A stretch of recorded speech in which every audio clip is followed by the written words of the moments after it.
Hey guys, here today talking about the 350 Legend. It's a rifle that I put together for my daughter for deer hunting. She was 11 at the time. We did it in an AR platform. A lot of people have good luck with bolt guns, some with ARs, or actually a lot with ARs. But one of the biggest complaints that I noticed when I was deciding on building my rifle was chambering issues. And people have been doing a lot of different things, adjusting magazines, polishing their feed ramps, trying different rounds, doing whatever, trying to get it to feed right.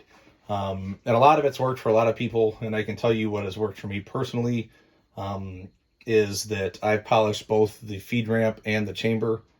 I built the rifle from a BCA barrel, and if anybody's ever seen a BCA barrel, the feed ramps are usually not polished. The chamber definitely isn't polished. But just some simple things you can do that will help you have success with this rifle and with this platform. So again, one of the first things that I did was come in and polish the feed ramps. So you can see how shiny they are compared to the other lugs that are in the chamber. But that right there is what everything looked like. The feed ramps, the barrel extension, the chamber, everything looked like that. So the first step for me was polishing the feed ramps, getting them nice and smooth. Then the next step, what I went ahead and did was polish the chamber. And how I did that, I took a 45 caliber bore mop. This one's dirty because I had just used it to clean the rifle. But I'll take a 45 caliber bore mop and some Mother's aluminum polish. A little bit goes a long way. You don't want to take, you don't want to make your chamber bigger than it is. I wouldn't recommend anything more than Mother's. And a little bit at a time, pull it out, clean it, check it. A little bit of time, pull it out, clean it, check it.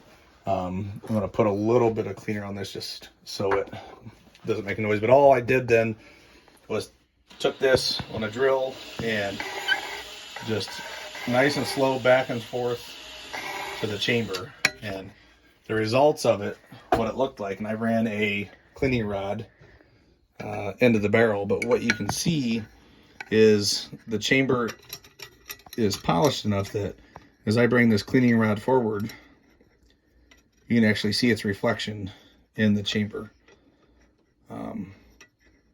So what that has done, and a lot of times what happens with a 350 Legend in the bullet, is that we use this tube to represent the chamber.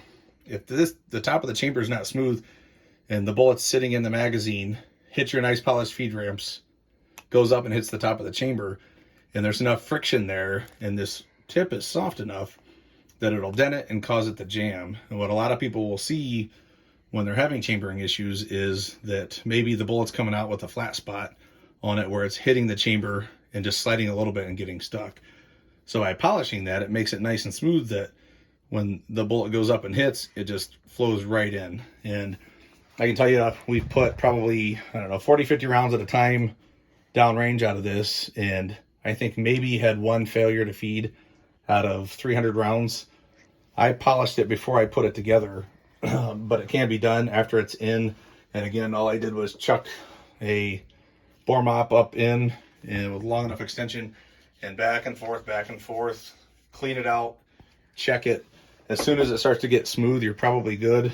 But I haven't had any issues. I've never modified any magazine. I'm using CCMG magazines. I've got a 10 round and a 5 round. Never had to do anything to this. With the feed ramps being polished and the chamber being polished, have had very, very few issues at all. And so I've been very pleased with the rifle. It shoots good. I clean it after every time just to make sure that chamber is nice and clean. But very reliable. And again, I don't know if it'll work for everybody, but this is the solution that worked best for me. So good luck to you out there. Thanks.